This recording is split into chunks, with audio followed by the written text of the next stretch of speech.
चलिए, तो 19 में ये 2019 है, तो आपको एप्टीट्यूड तो मैंने पहले करा ही रखे, तो मैं दोबारा नहीं करूँगा, लेकिन आपको सॉल्व करना है बार बार, you have to solve. Revision बहुत जरूरी है, रिवीजन करोगे तो चीजें आपको वो रहेंगी। तो ये 10 क्वेश्चन तो, अरे ये क्या है, एप्टीट्यूड का था ना। हाँ, यहाँ से आगे स्टार्ट होता है क्वेश्चन। तो ये पहला तो आप लोग जानते होंगे, इजी है, ये तो हमने कई बार सॉल्व भी किए हैं क्लास में, जो लोग रेगुलर रहे हैं। तो और जैम में ये इस तरह क्वेश्चन फ्रीक्वेंटली आए हैं, जैम के एग्जाम में ये क्वेश्चन, क्योंकि ये लिमिट एज सम वाले हैं। तो limit n tends to infinity, आप यहाँ से n स्क्वायर कॉमन ले लो, तो ये 1/n समेशन 1/1 प्लस, और ये हो जाएगा k/n का होल स्क्वायर। अब देखो, जैसे हमें ये जानने की, प्रूफ जानने की जरूरत थोड़ी है कि ये लिमिट इंटीग्रेशन कैसे बनता है, उसका प्रूफ भी आप देख सकते हो, लेकिन हमारे एग्जाम में प्रूफ की रिक्वायरमेंट नहीं है, हमें फॉर्मूले की रिक्वायरमेंट है कि अप्लाई कर सके हम। तो ये हो गया। अब जैसे जो प्रोफेसर लोग हैं उनका ये होता है कि भैया सब जानो, प्रोफेसर क्यों जानना है मुझे, इतना टाइम थोड़ी है कि हम सब प्रूफ सब जाने, मतलब जरूरत नहीं है तो क्यों, इसे कर लो सॉल्व। tan इनवर्स 1 π/4 आ गया, तो यहाँ से आ गया π/4 हो गया ये, ठीक है। सो ये फॉर्मूला होता है लिमिट एज अ सम, तो इससे आ गया। यहाँ पे जो है ये वेक्टर है, पता नहीं वेक्टर इंटीग्रल अभी सिलेबस में तो मुझे लग रहा है वेक्टर कैलकुलस समय था, ये क्या है, ये वेक्टर कैलकुलस, जैसे इंटीग्रल कैलकुलस होता है, डिफरेंशियल कैलकुलस है, वेक्टर कैलकुलस है, अलग टॉपिक अलग ही। तो ये एफ आपको दे रखा वेक्टर फील्ड, लाइन, तो अभी इस बार मुझे लगता है ये सिलेबस में है नहीं, लाइन इंटीग्रल ये सब, बस एरिया वॉल्यूम और वो सब है ना, तो ये इस बार का तो सिलेबस में नहीं लग रहा है, ये तो छोड़ सकते हैं। हालांकि सॉल्व भी कर सकते हैं, कुछ खास है नहीं, छोड़ दो। तो यहाँ पे है 1 2 3 4 represent the outcome of the random experiment P1 P2 P3 P4 1/4। और एक चीज और बताओ, यकीन मानो जो बच्चा हमारे यहाँ रेगुलर क्लासेस किए, या एटलीस्ट जिन लोगों ने PYQ फॉलो किया ना, उनका क्वालिफाई तो सबका हो जाना है। रेयरली एक दो बच्चा का क्वालिफाई नहीं होता है, अदरवाइज सबका हो जाता है। रैंक खराब आएंगे अलग बात है, लेकिन जो भी बच्चा क्लास में एटलीस्ट जो ज्वाइन किया कोचिंग, कहीं ना थोड़ा बहुत सिंसियर तो है, और थोड़ा बहुत है, थोड़ा बहुत भी कर लेगा तो क्वालिफाई इजीली हो जाएगा।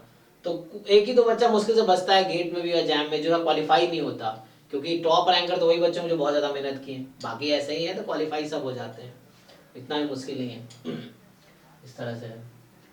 सो आप में से भी सब क्वालिफाई सब लोग हो जाएंगे, उसमें कुछ है नहीं क्वालिफाई होना, बस थोड़ी में है ना, थोड़े बहुत भी एफर्ट्स अगर कर रहे हो, जैसे PYQ भी कर लिए तो क्वालिफाई इजीली हो जाओगे, कुछ नहीं है खास इसमें।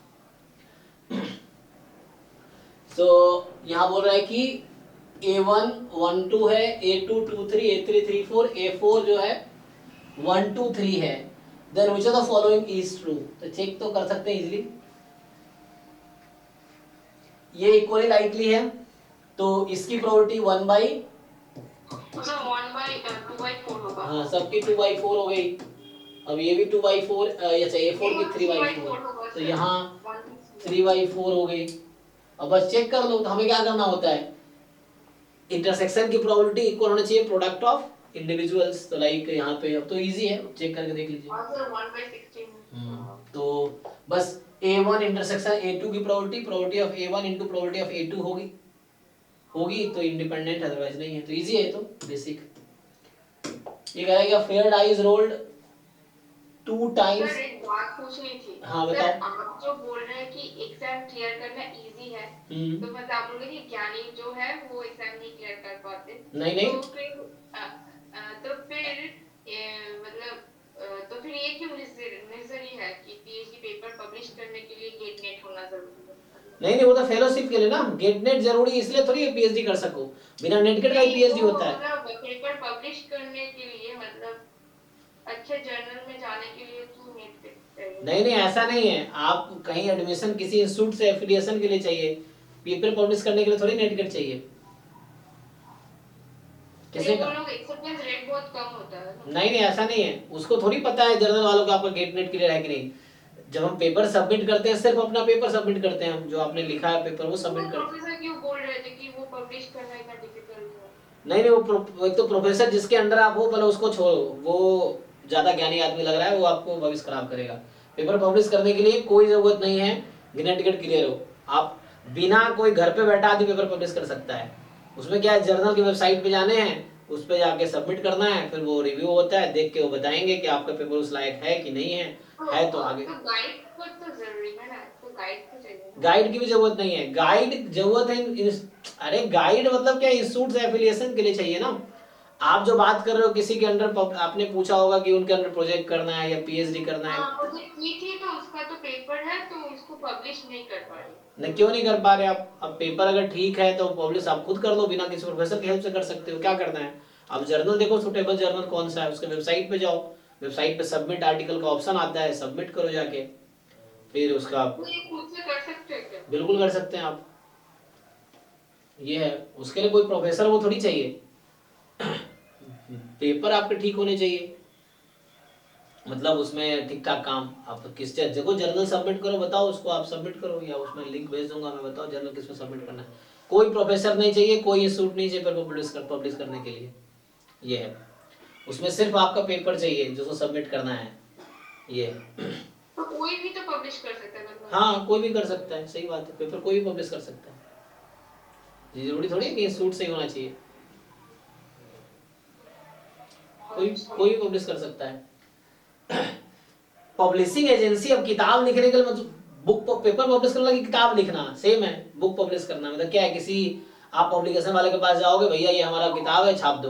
अब उनको लगेगा कि उनका एक पब्लिकेशन का एक स्टेटस है, उस स्टेटस को मेंटेन कर रहा है आपका पेपर या आपका जो बुक है, क्या उस लेवल की है जो उसके स्टेटस को कम ना करे उस जर्नल के या उस पब्लिकेशन के, तो इजीली सबमिट होगा। तो ये चाहे कोई भी घर बैठे बुक लिख सकता है, सेम है। बुक पब्लिश करना, पेपर पब्लिश करना सिमिलर प्रोसीजर ही है ना। जैसे पब्लिकेशन वालों के पास जाते हो वैसे जर्नल वालों के पास जाते हैं। जर्नल क्या करते हैं, पब्लिश ही तो करते हैं वो लोग, ये। ठीक है, तो यहाँ से क्या है, a fair die is rolled 2 times independently given that the outcome on the first roll is 1। अच्छा बता रखा है, आपने एक डाई को रोल किया 2 टाइम, तो जो सैंपल स्पेस आपके पास है वो तो पता ही चल गया ना, 36 आउटकम है, 1 1 1 2 1 1 3 इस तरह से। सो 2 टाइम्स, और आपको गिवन है तो इवेंट मान लो ये कुछ आउटकम 1 है, तो expected value of the sum of the 2 outcome कर दोगे ना सॉल्व। एस मान लो x प्लस वाई है, x outcome on the first, y outcome on the second, S x plus Y.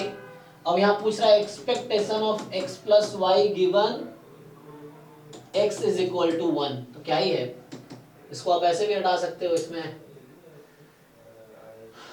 आसान सा लगा है। बाइनोमियल फॉर्म में कर लेंगे x प्लस वाई, उससे भी कर सकते हैं आप। जैसे x क्या है, x या तो 1 2 3 6 इस तरह से, तो नहीं बाइनोमियल बनेगा, बाइनोमियल नहीं बनेगा, हाँ सॉरी बाइनोमियल, क्योंकि यहाँ पे आपका 1 2 3 4 5 6 ये आउटकम्स हैं, 1 से 6 तक सपोर्ट है x का, सेम y का है, और दोनों इंडिपेंडेंट है। तो यहाँ तो इजी है ना, देखो x को 1 रख दीजिए आप, x गिवन है 1, तो 1 प्लस वाई का expectation given x is equal to 1। अब क्या ही मतलब है, तो ये 1 plus expectation of y given x is equal to 1, और एक्स वाई तो इंडिपेंडेंट है ना। इसका आंसर 5.5 है ना, एक्स वाई तो इंडिपेंडेंट है, तो यहाँ 1 प्लस ई वाई हो गया, चेक कर लीजिए।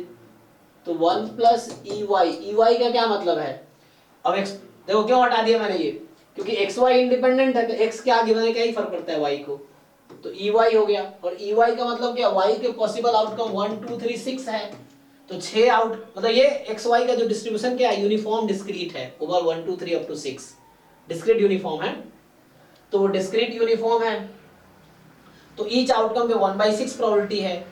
तो बताइए y का क्या हो जाएगा, समेशन x, और हर पे प्रोबेबिलिटी 6 है, x फ्रॉम 1 to 6, तो 1 प्लस, अब 1/6 बाहर कर लीजिए, x 1 से 6 तक का सम क्या होगा, 6 into 7/2 n into n plus 1/2, check कीजिए 1 से 6 तक का सम क्या होगा, n into n plus 1/2 कितना आ रहा है, 1 प्लस 3.5, तो 4.5 आ रहा है, चेक कीजिए आंसर। तो 5.5 आया था। आंसर क्या है, चेक कीजिए फोर्थ लास्ट में जाके।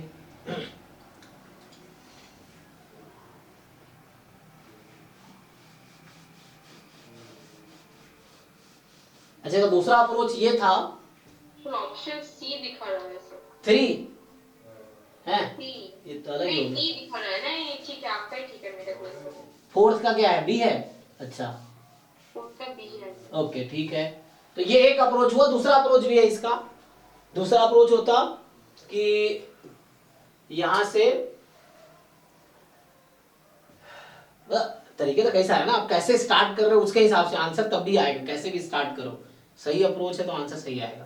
तो ये मेरा एक अप्रोच था, और भी तरीके से आप सॉल्व कर सकते हैं। ये है x लिया outcome on the first, y outcome on the second, x plus Y sum हो गया दोनों का, x गिवन 1, तो मैंने x गिवन 1 था ना, तो इस 1 को यहाँ पुट कर दिया क्योंकि गिवन है ना ये, तो गिवन तो पुट कर सकते हैं, कोई दिक्कत नहीं है। तो 1 प्लस वाई हो गया। अब ये 1 गिवन 1 कोई फर्क नहीं पड़ता, तो ये 1 बाहर आ गया, e of y given x 1 हो गया। x y इंडिपेंडेंट था तो x का काम खत्म क्योंकि इंडिपेंडेंट है, तो e y हो गया, e y हो गया। तो ई वाई डिस्क्रीट है, सपोर्ट 1 to 6 है, हर पॉइंट पे 1/6 प्रोबेबिलिटी है, तो हम लोग डिस्क्रीट में जानते हैं how to find mean summation x i p i, तो उससे आ जाएगा। ठीक है, ठीक है। ये जो कह रहा है पांचवा क्वेश्चन है कि the dimension of the vector space of 7x7 real symmetric matrix with trace 0 and sum of the off diagonal element 0। तो 7x7 की मैट्रिक्स है, ट्रेस भी 0 है और ऑफ डायगोनल भी 0 है, मतलब ये समझिए। सो ये 7x7 की मैट्रिक्स है, 1 2 3 4 5 6, चलो 7 करते हैं, 1 2 3 4 5 6 7 इस तरह से है। तो ये जो डायगोनल एंट्रीज होंगी उसका सम 0 है, ऑफ डायगोनल का सम 0 है, तो इस तरीके से। तो एक इक्वेशन यहां से आएगी। अच्छा टोटल इसमें कितने अननोन्स हैं अभी, 7x7 में टोटल कितने एलिमेंट मुझे रखने पड़ेंगे ताकि 7x7 की मैट्रिक्स बना सके, तो 49 में से क्या है, एक इक्वेशन यहां से आ जाएगी, तो एक वेरिएबल यहां से कम हो जाएगा क्योंकि क्वेश्चन ने कहा है सम 0 है, तो मतलब मान लो x1 + x2 + x3 x7 = 0, तो एक वेरिएबल तो बाकी के टर्म्स में लिख सकते हैं, तो एक वेरिएबल कम हो गया तो -1। यहां भी ऐसे ही है कि y1 y2 y3 y7 = 0, तो एक वेरिएबल यहां से भी कम कर देंगे, तो क्योंकि बता रखा है 0 है सम, तो -1। तो इसका आंसर 47 होगा। 47 द डायमेंशन, डायमेंशन क्या होता है कि नंबर ऑफ वेरिएबल रिक्वायर्ड या number of element in the basis, ये समझो। तो number of element in the basis, तो इसमें नंबर ऑफ वेरिएबल्स होगा, number of free variable is the dimension है, समझो। तो नंबर ऑफ फ्री वेरिएबल कितने हैं यहाँ पे 47, तो 47 इसका आंसर है, तो यहाँ से आ जाएगा।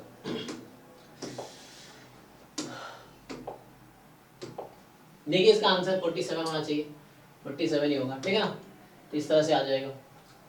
ये कह रहा है कि A be the 6x6 complex matrix, ये कॉम्प्लेक्स एंट्रीज है इसमें, ए क्यूब नॉन जीरो है, ए फोर जीरो है, 6x6 की मैट्रिक्स लेकिन ए फोर जीरो है, इसका मतलब ये हो गया कि लैम्डा की पावर 4 जीरो है, तो लैम्डा बराबर 0 है। Okay, the number of Jordan blocks of A is, बताइए जी। तो हम लोग क्या करते थे, तो इसका मिनिमल पॉलिनोमियल जो है वो लैम्डा की पावर x की पावर 4 है, जो मिनिमल पॉलिनोमियल वो x की पावर 4 है।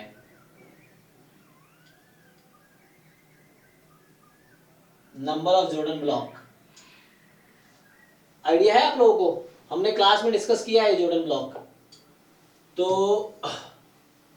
ये वो बनेगा या फिर 3 बनेगा, हाँ तो एक 4x4 का हो गया जो मिनिमम पॉलिनोमियल के हिसाब से, यस और बाकी बचे 2, तो Yes. एक एक का बन जाएगा और फिर 2x2 का। राइट। तो जैसे क्योंकि ये 6x6 का है, तो 6x6 में सिंपल है कि जैसे एक तो होगा कि 4x4 का ब्लॉक बनाना है मुझे, तो मतलब इसमें होता क्या है कि 0 1 0 0 0 0 1 0 0 0 0 1 और 0 0 0 0, ये एक ब्लॉक है 4x4 का।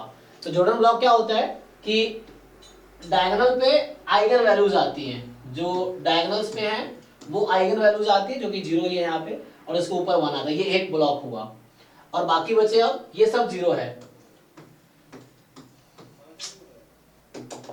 मतलब बाकी एक साथ लिख दो 0, तो ये है ऐसे, यहाँ भी है। अब बचता ये जो 2x2 का यहाँ मैट्रिक्स है, अब या तो एक ब्लॉक ये हो सकता है 001, तो ये 2 क्रॉस 2 का ब्लॉक हुआ है ना, या दूसरा हो सकता है पॉसिबिलिटी कि ये हम 1 क्रॉस 1 का बनाए, एक केस है इसको 1 क्रॉस 1 का बनाए, इसको 1 क्रॉस 1 का बनाए, तो या तो 2 ब्लॉक बनेंगे या 3 ब्लॉक बनेंगे। हाँ, सो ये चीज है, तो इसके पास या तो 2 ब्लॉक होगा या 3 ब्लॉक होगा, डिपेंड करता है 4 क्रॉस 4 का, एक 2 क्रॉस 2 का, या 4 क्रॉस 4, 1 क्रॉस 1, 1 क्रॉस 1, इस तरह, क्योंकि पावर 4 है तो 4 क्रॉस ये आई, इसकी मिनिमम पॉलीनोमियल की पावर 4 है, तो 4 क्रॉस 4 का एक ब्लॉक होगा ही। ठीक है, तो आंसर चेक कर लो, ठीक है। तो यहाँ से अब नेक्स्ट जो है, ये तो आसान है, यहाँ पे क्या कह रहा है कि x1 x2 xn random sample है यूनिफॉर्म 0 थीटा से, और तो आपको पता है ना यूनिफॉर्म 0 थीटा में जो फर्स्ट ऑर्डर स्टैटिस्टिक्स है वो कंप्लीट सफिशिएंट है। ओके, तो ये कंप्लीट सफिशिएंट है। अब ठीक है ना, xi theta more then xi, section होगा ना, xn होगा ना? एक्सेल होगा। हाँ ठीक है, क्योंकि थीटा यहाँ पे जो xi है ना, xi लेस देन थीटा है, yes, theta more than each xi, theta more than equal to nth order statistics, yes. So nth order statistics जो है वो nth ऑर्डर स्टैटिस्टिक्स है complete sufficient estimator for the uniform 0 theta, हाँ। So nth order statistics होगा, ये nth वाला होगा, ये नहीं। और देन कोवेरिएंस बिटवीन दिस, अच्छा इसीलिए यहाँ पे nth आया है क्योंकि कंप्लीट सफिशिएंट और ये एंसिलरी क्यों है, क्योंकि हमने कहा था जब भी आप स्केल चेंज करो, जैसे यहाँ पे xi यूनिफॉर्म 0 थीटा है और इसका स्केल चेंज कर दो थीटा से, तो यूनिफॉर्म 0 1 हो गया और ये फ्री हो गया थीटा से, तो जब भी स्केल चेंज करने से थीटा से फ्री हो जाए डिस्ट्रीब्यूशन, तो ratio of any two random variable या फंक्शन ऑफ यहाँ पे रैंडम वेरिएबल जो आएगा x1 x2, तो ये इन दोनों का रेशियो जो आएगा वो हमेशा एंसिलरी होगा, तो कंप्लीट सफिशिएंट एंसिलरी, और बसूस थ्योरम कहता है दे आर इंडिपेंडेंट, तो उससे कोवेरिएंस, तो इसमें करना कुछ नहीं था, बस यही डिसाइड करना था, सर मैंने मुझे अलग अप्रोच लगाया, तो उससे क्या आंसर तभी सेम ही आएगा। हाँ। अप्रोच कुछ भी लगाइए आंसर वही आएगा, कोई भी तरीके से लगाइए। ये तो है, इसका मतलब xn ये कॉमा x1 xn, तो इसका एक्सपेक्टेशन लेने से वो कट हो जाना है, तो इससे c of x1 हो रहा है, तो ऐसे करके सर वो xn by मतलब वो 0 आ रहा है, मतलब तब भी 0 ही आएगा, आप कोवेरिएंस निकालिए तो प्रोडक्ट, हाँ वो कोवेरिएंस से 0 ही आ रहा है सर। ये प्रोडक्ट माइनस अलग अलग कीजिए तो इसमें कैलकुलेशन बढ़ेगा, और क्या कीजिए कैलकुलेशन, कोवेरिएंस है ना, e of x1 xy minus ex ey, e of xy minus ex ey, तो उससे आ जाएगा, तो यहाँ से 0 ही है, तभी सॉल्व करेंगे तो एट द एंड इसको अभी कट गया तो फर्स्ट ऑर्डर स्टैटिस्टिक्स माइनस ये कीजिए तभी आंसर वही आएगा, लेकिन वहाँ डिस्ट्रीब्यूशन निकालने में दिक्कत आएगी, यहाँ पे पहले आपको डिस्ट्रीब्यूशन लिखना पड़ेगा रेशियो का तो वो आपको सॉल्व करने पड़ेंगे, तो बीच में क्या है प्रूफ आ जाता है, अगर आपको रिजल्ट याद नहीं है तो उसको प्रूफ करो, ये दिक्कत आ जाता है। देखिए क्या बोल रहा है ये कि x1 x2 xn random sample है drawn from population having PDF this, then MLE तो निकाल लेंगे, इजी है, लाइक्लीहुड फंक्शन लिख के मैक्सिमाइज करना है, थीटा मोर देन 0, तो आसानी से आ जाएगा ये। यहाँ जो एक क्वेश्चन है कि yi बराबर beta not plus beta 1 x1i beta 2 x2i epsilon i, तो ये मल्टीपल लीनियर रिग्रेशन मॉडल हो गया। अब पूछ रहा है कि आपसे, अच्छा ओके, yi जो है beta not plus beta 1 xi1 this okay, estimated value है ना, ठीक है, लिस्ट स्क्वायर एस्टिमेटेड, देन अनबैस, इधर डायरेक्ट फार्मूला होता है ना, अनबैस एस्टिमेट ऑफ सिग्मा स्क्वायर, सो इसका लिस्ट स्क्वायर एस्टिमेटर ये है, तो क्या आता है फार्मूला, तो डायरेक्ट फार्मूला बेस्ड क्वेश्चन है, देख लीजिए, तो सिग्मा स्क्वायर का अनबैस एस्टिमेटर क्या होगा, तो ऑप्शन ए होगा, है ना, तो यहाँ से आप देख सकते हैं यहाँ पे n क्या था हमारे पास, i था 1 to 10 है ना, और तो summation i from 1 to 10 yi minus y cap, तो साइन i स्क्वायर बाई 10 है ना,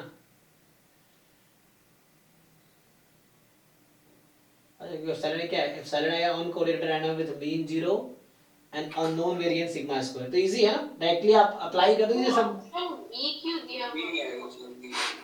इसमें चेक कीजिए क्या आएगा। सो क्योंकि नंबर ऑफ अननोन पैरामीटर 3 हो जाएंगे ना, तो n-3 हो जाएगा। यहाँ से आपको, यहाँ पे क्या है कि यहाँ पे अननोन पैरामीटर कितने हैं?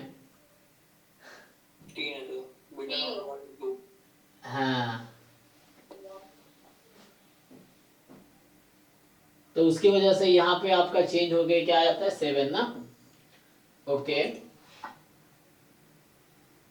तो चेक कर लीजिए फॉर्मूला यहाँ पे ना, ये -3 आ जाएगा, number of independent unknown parameters. हालांकि सर ने कराया होगा क्लास में, पवन सर ने कराया होगा ना, तो पढ़ा रहे थे। तो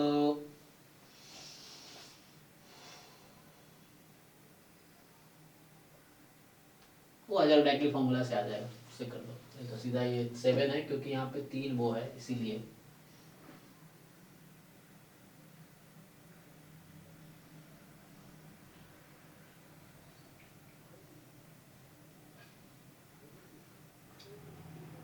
ठीक है ना, तो इससे आ जाएगा। और नेक्स्ट वाला भी रिग्रेशन का ही है, रिग्रेशन का ही है। देखिए इसमें क्या पूछ रहा है आपसे। सो यहाँ से आपसे पूछा है कि I1 2 3 है, yi alpha plus beta xi plus tan i है, मतलब ये तो सिंपल लीनियर रिग्रेशन है। और ये भी आसान है, मतलब ये भी कर लेंगे आप लोग, सिंपल है फॉर्मूले से।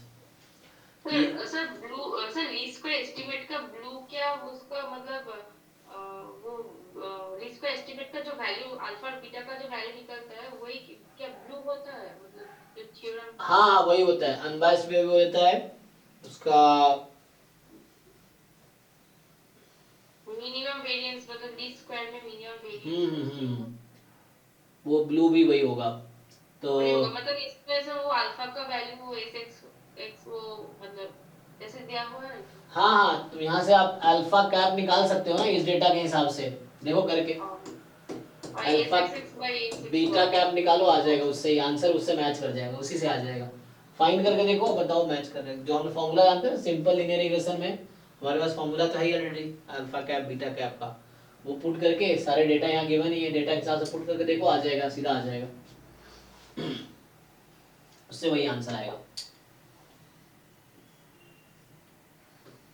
यहाँ पे क्या है कि आपके पास ये भी इजी क्वेश्चन है, जैसे आपको ऑप्शन बी ट्रांजिशन डायग्राम बना के आप देख लेंगे, डायग्राम बना के देख लीजिए ट्रांजिशन डायग्राम से, उससे आ जाएगा। ये भी आसान है, इसमें क्या करना है, मिनिमल पॉलिनोमियल देखना है। तो पहले आप इसका कैरेक्टरिस्टिक पॉलिनोमियल लिख लो और फिर उससे देख लो। तो कैरेक्टरिस्टिक, ये तो अपर ट्रायंगुलर है, तो इसका characteristic polynomial x-1 square x-2 square होगा। अब इसमें से मिनिमल पॉलिनोमियल का मतलब क्या है, इसका फैक्टर ढूंढना है। तो ये मिनिमल पॉलिनोमियल हो जाएगा अगर मान लो ये मैट्रिक्स A है, तो A-I और A-2i ये 0 हो जाए, है ना। A-I इंटू A-2i 0 हो जाएगा, तो आपका क्या आ जाएगा, यहाँ से मिनिमल हो जाएगा। अगर ऐसा होगा तो, नहीं होगा तो चेक करो किस में 0 होगा। तो लिस्ट डिग्री पॉलिनोमियल जिसमें x की जगह आप मैट्रिक्स पुट करोगे तो वो 0 के इक्वल आ जाएगी, तो इसका मतलब है कि वो मिनिमल हो जाएगा। ये भी आसान है, इसमें कुछ खास नहीं है ना। ये देख रहा है कौन कौन साइड इंडिपेंडेंट है, यहाँ 0 बता ही रहा है, क्योंकि ये बाईवेरिएट नॉर्मल डिस्ट्रीब्यूशन है, पेयर वाइज तो बाईवेरिएट नॉर्मल फॉलो करता है, तो उससे आ जाएगा। अब बस देख लीजिए x2 x3 इंडिपेंडेंट है, तो x1 x2 x3 नहीं, क्योंकि ये तो x2 x3 तो ये हो गया, तो ये गलत है। ऐसे करके आप देख लीजिए, है ना। तो इजी है, ये सब कोवेरिएंस मैट्रिक्स से आ जाएगा। ये अब सिलेबस में नहीं है, फैक्टोरियल एक्सपेरिमेंट, तो और ये भी है टू वे एनोवा मॉडल, ये भी सिलेबस में नहीं है। तो यहाँ से क्या आएगा, अब ये जो आपके पास है नेक्स्ट क्वेश्चन कि पीडीएफ, सर एक बार ऊपर जाएंगे, वो तो पार्टीशन वाला था। जी जी जी, ये वाले हाँ, इसमें जैसे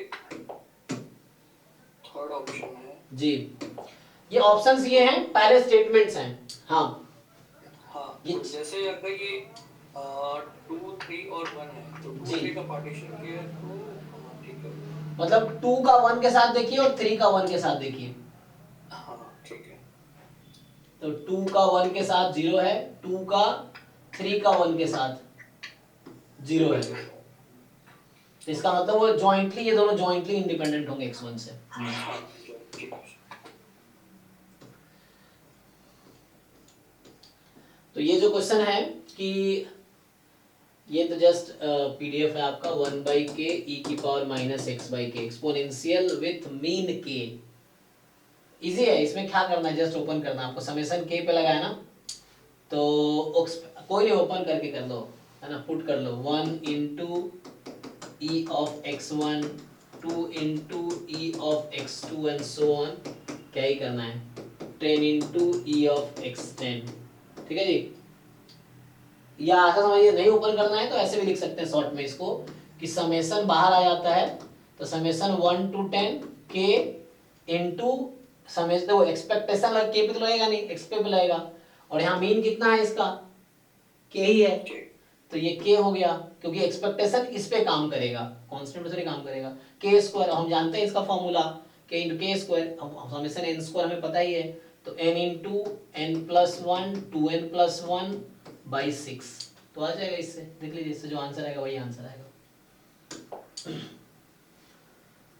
इसे भी करते वही आता, बस ये थोड़ा ऐसे आएगा, उस समय सर वही आता, सेम ही है।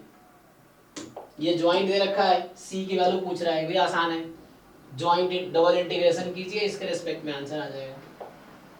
डबल इंटीग्रेशन 1 करना है, तो यहाँ पे जो है ये कह रहा है कि एक sequence of IID normal random variable है, मीन 4 वेरिएंस 1, ठीक है।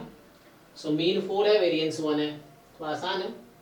अब आपसे पूछ क्या रहा है, limit n tends to infinity probability x bar more than this, तो x बार माइनस 4 और x बार का स्टैंडर्ड डेविएशन क्या हो जाता है, 1/√10। तो ये हो जाएगा 1/√10, तो 1/√10, यही यहाँ भी करेंगे आप, तो √n टाइम 0.0006 आएगा ना। अब ये तो z हो गया, तो प्रोबेबिलिटी z मोर देन, और n टेंड्स टू इंफिनिटी लगाने पे क्या होगा यहाँ पे,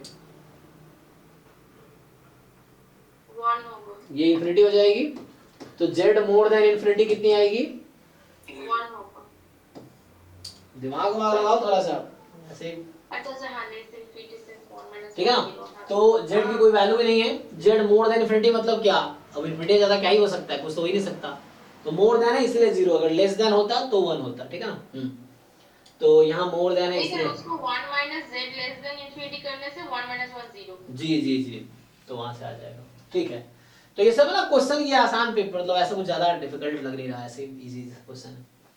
तो यहाँ पे क्या है कि x1 x2 आपके पास रैंडम वेक्टर है, बाइवेरिएट नॉर्मल है, और दोनों का वेरिएंस 1 है, मीन दोनों का 0 है, तो मतलब म्यू वेक्टर जो है वो 0 0 है, और वेरिएंस 1 है, और इंडिपेंडेंट है क्या, नहीं, रो है यहाँ पे, नहीं रो है सर जी, तो ये रो है यहाँ पे, तो मैटर नहीं करेगा क्योंकि 0 है मीन जी। अब x1 plus x2 more than है, यस, तो मीन तो 0 ही हो गया, तो इसका आंसर भी यही आ जाएगा, 1 - 5 0 आ जाएगा, तो हाफ ही आ जाएगा। सर आप कैपिटल 5 लिखिए सर। हाँ बराबर बात है, मेरा मतलब ये कैपिटल 5 सही है, जब मैं लिखता हूँ, आप बोल रहे हैं बराबर बात है, कि कुछ प्रोफेसर इतने मतलब घटिया होते हैं कि वही बोलेंगे कि आप कुछ नहीं जानते। नहीं, जैसे क्या है कि अपना अपना ना कई चीजें अपने दिमाग में रहती है, जैसे होता है कि नोटेशन लोग हिसाब से वेरी करते हैं, जैसे कुछ बुक में आप देखते हो कोई कुछ नोटेशन यूज करा, कोई अपने हिसाब से, तो अपने हिसाब से यूज करो, कोई दिक्कत नहीं है। सर मैंने एक नोटेशन कुछ अलग लिखा था, तो सर ने बोला था कि तुम कुछ जानते नहीं, तो वहाँ ये लोग इसलिए ऐसा करते हैं, वो लोग जो पढ़ा रहे हैं तो एक्सपेक्ट करते हैं जो पढ़ाए हैं वही तुम एग्जाम में यूज करो, वहाँ पे वैसा है, क्योंकि मैं सब्जेक्टिव एग्जाम लेने वाला हूँ नहीं कि जो नोटेशन मैं यूज करा वो आप करो, तो आपको देखना एग्जाम का नोटेशन क्या है। तो मैं ऐसा जो यूज करता हूँ मेरा कैपिटल से ही होता है ना। बुक में स्मॉल 5 वो लोग ऐसे लिखते हैं ना, शायद कुछ इस तरह लिखते हैं, हाँ सर, स्मॉल 5 में इस तरह से, सिर्फ और कैपिटल 5 इस तरह से यूज होते हैं, तो स्मॉल 5 वो लोग ये लिखते हैं, तो मैं जो ऐसा लिख रहा हूँ कैपिटल 5 ही है, इस तरह से। तो नेक्स्ट जो हमारे पास है कि x1 x2 xn random sample है नॉर्मल से विथ मीन म्यू वेरिएंस 1, 5 आपका CDF है, ये डेटा आपको दे रखा है, minimum sample size required such that length of the 95% confidence of mu does not exceed 2। कोई बात नहीं, आप फॉर्मूला जानते हैं। लेंथ का मतलब क्या, अगर मान लीजिए ए बी आया तो length is B minus A less than equal to 2, ये करना है। तो पहले आप कॉन्फिडेंस लेवल का फॉर्मूला यूज करके ये लिख लो और उसके बाद B minus A less than equal to 2 कर दो, तो उससे एन कुछ आ जाएगा। किसने क्या बोला, मिनिमम सैंपल साइज, तो n more than equal to something आएगा। लेट्स से एग्जांपल के लिए 8 आ गया तो मिनिमम 8 हो जाएगा। इस तरह से इसको जब सॉल्व करेंगे तो ऐसा कुछ आ जाएगा, जो भी आएगा तो वो एन देखना है क्या आ रहा है, तो सिंपलीफाई कीजिए आ जाएगा। फॉर्मूला आप लोग जानते हैं कॉन्फिडेंस लेवल का नॉर्मल में, डायरेक्ट फॉर्मूला है। सॉल्व कीजिए, डाउट नेक्स्ट क्लास। फिर से अभी 23, 22, 21 जो भी पेपर अभी तक सॉल्व किए 23 से लेकर 19 तक हो जाएगा। तो आज तो मेरा हाफ ही करेंगे हम लोग, तो कल भी इसका डिस्कस करके फिर कंप्लीट हो जाएगा। फिर 19, 20, 21, 22, 23 ये 5 पेपर है, आप ढंग से 5 बार सॉल्व कीजिए। इतना अगर कर लेते हैं आप, हर क्वेश्चन बिना किसी हेल्प से कर पाते हैं, मतलब आपके कॉन्सेप्ट क्लियर है। और इसी कॉन्सेप्ट पे एग्जाम में भी क्वेश्चन आएंगे। आराम से आप 50, 60, 70, 80 नंबर का इजीली अटेम्प्ट कर पाओगे। इजीली थोड़े एफर्ट्स लोगे तो आराम से 80, 90 मार्क्स कर सकते हो ये, और उसमें 40, 50 में बढ़ाना मुश्किल नहीं है। The way we think things happen the same way. तो आपको अपने अपने तरीके से लाइफ को आसान बनाना है। देखिए, so X with the random variable with the PDF ये आपको दे रखा है, और theta is 1 against theta more than 1। हमें क्रिटिकल रीजन भी दे रखा है यहाँ पे, ठीक है। तो पूछ रहा है साइज, आसान है, मतलब जस्ट फॉर्मूला बेस्ड क्वेश्चन है। साइज का डेफिनेशन यूज करेंगे कि probability of rejecting H not when H not is true, बस हो गया। और इसमें थीटा को 1 रख देते, एक्सपोनेंशियल 1 हो गया ये। तो एक्सपोनेंशियल 1 में ये निकालना है, एक लाइन का है ना, x मोर देन के आप लोग क्या जानते हैं, e की पावर माइनस, यही तो आ जाएगा ln 20। तो मुझे लग रहा है 1/20 इसका आंसर है, चेक कर लीजिए 0.05, ये आ गया आंसर, यही आंसर होगा। तो मतलब मुश्किल थोड़ी है, क्योंकि एक्सपोनेंशियल 1 हो गया, एक्सपोनेंशियल 1 में मोर देन के e की पावर माइनस के की जगह ये रख दिया, तो 1/20 इसका आंसर है। ये सब 10 सेकंड में क्वेश्चन सॉल्व हो जाएगा ये सब। फिर यहाँ पे जो है आपके पास कि xn be a discrete time Markov chain on state space 1 2 3। तो ये discrete time Markov chain है, state space 1 2 3 है। One step transition probability matrix दे रखी है। इनिशियली 1 पे होने की प्रोबेबिलिटी 1/2 है, इनिशियली 2 पे होने की प्रोबेबिलिटी ये है, इनिशियली 3 पे होने की प्रोबेबिलिटी ये है। तो पूछ रहा है कि क्या है, तो कोई दिक्कत नहीं, इसको आप ब्रेक कर लीजिए, है ना। तो टोटल प्रोबेबिलिटी लगाएंगे, so probability x0 is equal to k comma x1 is equal to 2, x2 is equal to 3, x3 is equal to 1। k from क्या हो सकता है 1 to 3, k from 1 to 3। तो या तो इस तरह की थोड़ा लंबा होगा, है ना। इसको आप यूज कर सकते हैं थ्योरम ऑफ टोटल प्रोबेबिलिटी। क्या कहता है, probability of x0 is k into probability of x1 given x0, फिर x2 given x1, x3 given x2, ऐसे करके फिर टीपीएम यूज हो जाएगा। दूसरा तरीका है कि आप मैट्रिक्स बना लीजिए ये वाला 0.5, 0.2, 0.3। एक तरीका ये है, इसको सॉल्व करेंगे तो सेम आंसर आएगा। दूसरा तरीका बता रहा हूँ 0.5, 0.2, 0.3। तो ये इनिशियल प्रोबेबिलिटी का है, और टीपीएम कह रहा है कि ये है हमारे पास। तो अब क्या करना है हमें कि जब आप मल्टीप्लाई करेंगे तो इन्होंने क्या कहा है, तो एक स्टेप का आएगा, फिर नेक्स्ट स्टेप का आएगा, है ना। तो हमें कहाँ पहुंचना है, इनिशियली कहीं भी हो सकता है, p से मल्टीप्लाई करेंगे एक स्टेप बाद का दिखेगा हमें, फिर उसको फिर मल्टीप्लाई करना पड़ेगा, इस तरह से, है ना। तो उस तरह से कर सकते हैं आप। फिर उसको फिर मल्टीप्लाई करना, फिर मल्टीप्लाई, तो ऐसे कर करके कितने बार मल्टीप्लाई करेंगे आप, तो ऐसे करके आएगा।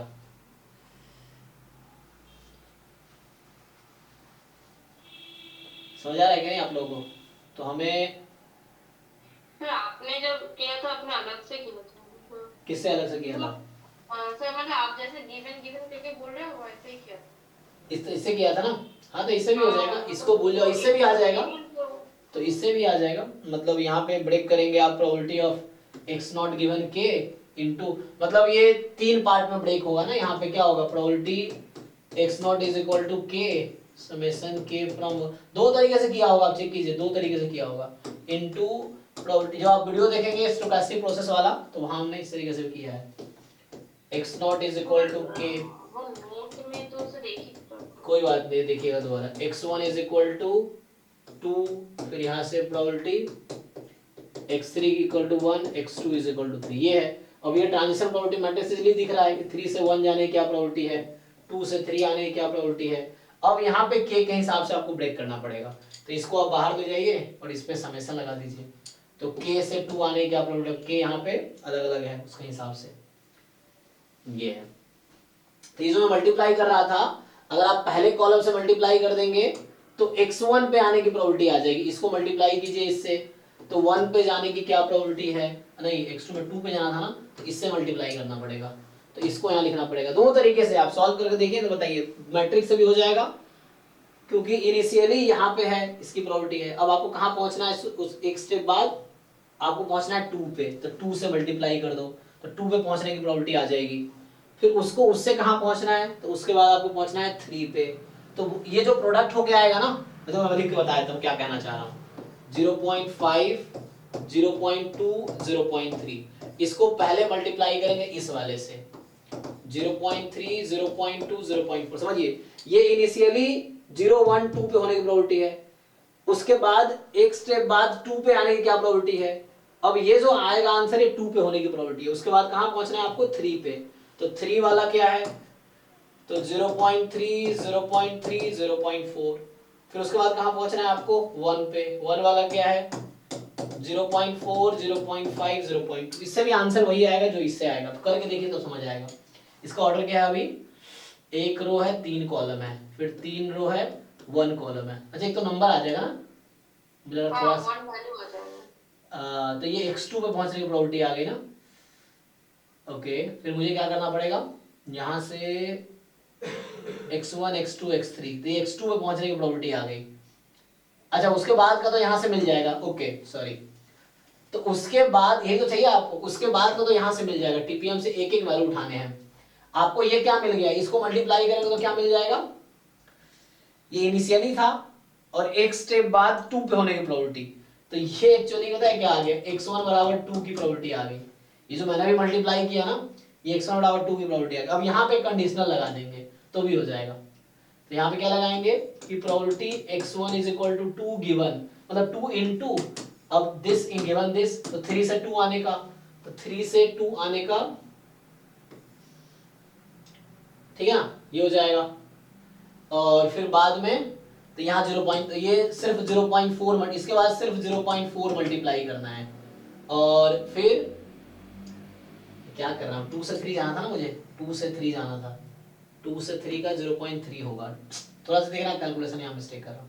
x1 बराबर 2 की प्रोबेबिलिटी यहाँ मल्टीप्लाई करके आ जाएगी, और फिर 2 से आपको 3 जाना है, तो 2 से 3 की प्रोबेबिलिटी 0.3 है, फिर 3 से 1 की प्रोबेबिलिटी 0.2, तो ये आएगा आंसर। इससे करके देखिए, मैट्रिक्स से करेंगे, इस मैट्रिक्स को मल्टीप्लाई करके देखिए क्या आता है, जो नंबर आया उसको मल्टीप्लाई किया 0.3 से, उसको मल्टीप्लाई किया 0.2 से, ये आंसर आ जाएगा। तो मैट्रिक्स नहीं मल्टीप्लाई करना, नंबर मल्टीप्लाई करना, क्योंकि यहाँ पे वेरिएबल्स नहीं है। यहाँ मैट्रिक्स क्यों आया, क्योंकि यहाँ वेरिएबल्स था, मतलब फिक्स नहीं था कि इनिशियली कहाँ पे है, इससे मैट्रिक्स आया। यहाँ पे मैट्रिक्स तब आता है जब पता नहीं होता हमें, लेकिन पता ही है कहाँ पहुंचना है, तो उससे आ जाएगा।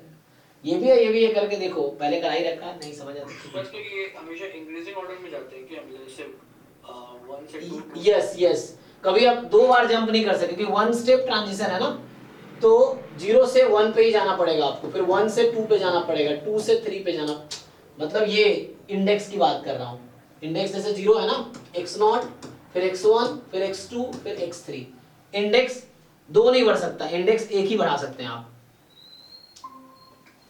0 to 1। इंडेक्स 2 जंप तब होगा जब p स्क्वायर आप यूज करेंगे। ये तो p इसलिए लिखा हुआ है यहाँ पे 1, इसलिए लिखा आता है 1 स्टेप ट्रांजिशन, ताकि एक ही स्टेप आप जा सकते हैं, ये है। सर तो मतलब यहाँ पे P23 P31 into partition of this x3 वाला मैट्रिक्स, राइट?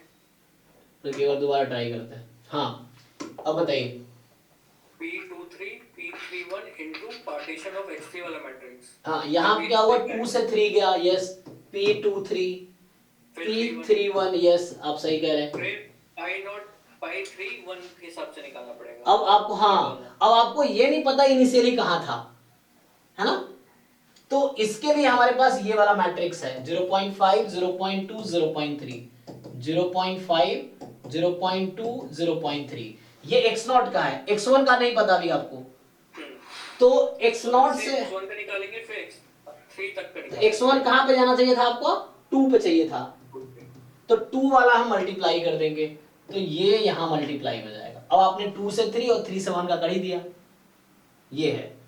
तो इनिशियली कहाँ पे होगा, 0 1 2 पे। अब यहाँ से हमें पहुंचना 2 पे ही है, पहुंचना मुझे 2 पे ही है, तो 2 पे मतलब 0.3 0.2 0.4। अब ये मैट्रिक्स एक नंबर बन जाएगा, और ये नंबर 2 3 पता ही है आपको, 2 3 3 1 पता ही है, ये हो जाएगा बस। तो ये इससे भी आंसर आ जाएगा, नहीं तो कंडीशनल प्रोबेबिलिटी जो मैंने वहां किया तब भी वही आंसर आएगा।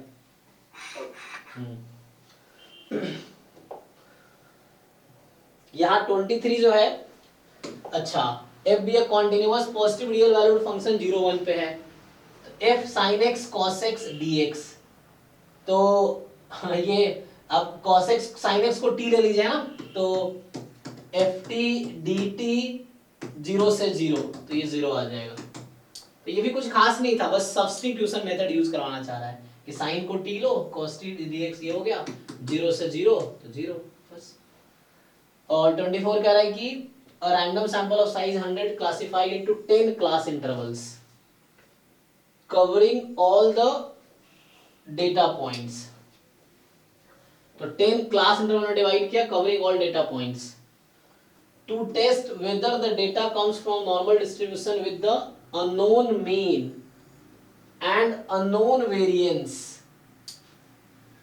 जैसे वहां पे 3 अननोन था ना, बीटा नॉट बीटा नॉट, इससे यहाँ समझिए वेरिएबल यहाँ पे क्या है आपके पास, मीन अननोन है, अननोन वेरिएंस है, so the chi-square goodness of fit test is used, ठीक है, तो the degree of freedom of the test statistics equal, तो आपके क्या थे, 10 क्लास इंटरवल थे, और कितने आपके पास क्या है, अननोन कितने हैं, वैसे क्या फॉर्मूला होता है, n-1 का डिग्री ऑफ फ्रीडम। अब देखिए -r+1, हाँ, तो n r क्या है, नहीं आपको देखिए काई स्क्वायर जो टेस्ट स्टैटिस्टिक्स है उसका डिग्री ऑफ फ्रीडम क्या आता है, n-1 आता होगा जब मीन वेरिएंस नोन है तो, लेकिन यहाँ पे चूंकि मीन अननोन है, अब चेक कीजिए, आप गूगल कर सकते हैं, बुक में देख सकते हैं, जो काई स्क्वायर टेस्ट है, गुडनेस ऑफ फिट टेस्ट, उसमें देखिए टेस्ट स्टैटिस्टिक्स का डिग्री ऑफ फ्रीडम क्या होता है, आप चेक कीजिए, आ रहा होगा काई स्क्वायर n-1। तो लेकिन यहाँ पे मीन अननोन है, वेरिएंस अननोन है, इसकी वजह से 2 और माइनस हो जाएगा डिग्री ऑफ फ्रीडम, तो इसका n-3 हो जाएगा। अच्छा, n यहाँ क्या 10 क्लास था ना, तो 10-3 यहाँ 7 आएगा डिग्री ऑफ फ्रीडम। चेक कीजिए, आपको ये पढ़ना पड़ेगा, तो इसका 7 आंसर होगा। देखिए क्या है, 25 कह रहा है कि ये भी आपका सिंपल लीनियर रिग्रेशन मॉडल है, और वेरिएंस 3 है एप्सिलॉन आई का, ओके ठीक तो है, variance of the least square estimate of beta, तो आपको पता ही है बीटा क्या होता है, वेरिएंस इसका फॉर्मूला तो है, फॉर्मूला डायरेक्टली है ना, तो इसका डायरेक्ट फॉर्मूला, हाँ डायरेक्ट फॉर्मूला यूज कीजिए, अल्फा और बीटा डायरेक्ट फॉर्मूला होता है, आई थिंक क्या होता है वो, upon x bar square upon s x x, इस तरह से कुछ, sigma square upon s x x, इस टर्म में कुछ आएगा, उसके टर्म में देख लीजिए, डायरेक्टली फॉर्मूला यूज कर लीजिए, हो जाएगा। तो आज यही स्टॉप करते हैं, मुझे लगता है 26 से अगले क्लास में करते हैं, तो यहाँ से हम लोग नेक्स्ट क्लास में करते हैं। देखो अभी जो किया 1 मार्क्स वाले थे, इस पेपर में क्लासिफाई कर रखा था 26 से 55, अब आगे जो डिस्कस करेंगे अगले 20 क्वेश्चन होगा ना, 30 होगा 20, अच्छा 25 हमने किया ना, अगले 55 तक है, ओके, तो नेक्स्ट जो 30 क्वेश्चन है एक्चुअली वो 2 मार्क्स के हैं, और पहले 10 क्वेश्चन आपके एप्टीट्यूड के थे, और 25 हमने डिस्कस किए, और नेक्स्ट 30 आपके ये, तो नेक्स्ट क्लास में करते हैं, तो आप इतना सॉल्व करके आइए, बट मैं आपसे ये रिक्वेस्ट करूंगा 2023, 22, 21, 20 ये चारों पेपर आप ठीक से कंप्लीट कीजिए, ठीक से मतलब सॉल्व करके एक बार श्योर है आपको सारे क्वेश्चन सॉल्यूशन पता है। डाउट है तो एक बार भेजिए, उसको हम ट्राई करते हैं, फिर आपको सॉल्यूशन बताएंगे। ये है इसके पेपर्स के 19 का भी आधा हमने डिस्कस किया है, कल हाफ डिस्कस करेंगे, परसों 19 का भी डाउट क्लास होगा।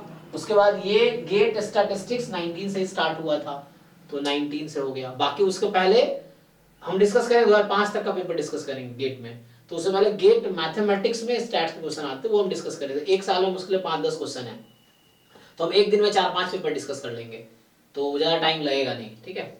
उसके बाद फिर कुछ मॉक टेस्ट है वो देख सकते हैं। चलिए तो अभी मुझे यही स्टॉप करते हैं, नेक्स्ट क्लास में कल मिलते हैं, आप सॉल्व करके आइए। बाकी जैम वाला जो PYQ और आप मॉक टेस्ट कर ही रहे होंगे सॉल्व कीजिए ताकि एटलीस्ट आपको मतलब अंडरस्टैंडिंग डेवलप होगा, ठीक है। Okay, thank you, good night. Good night.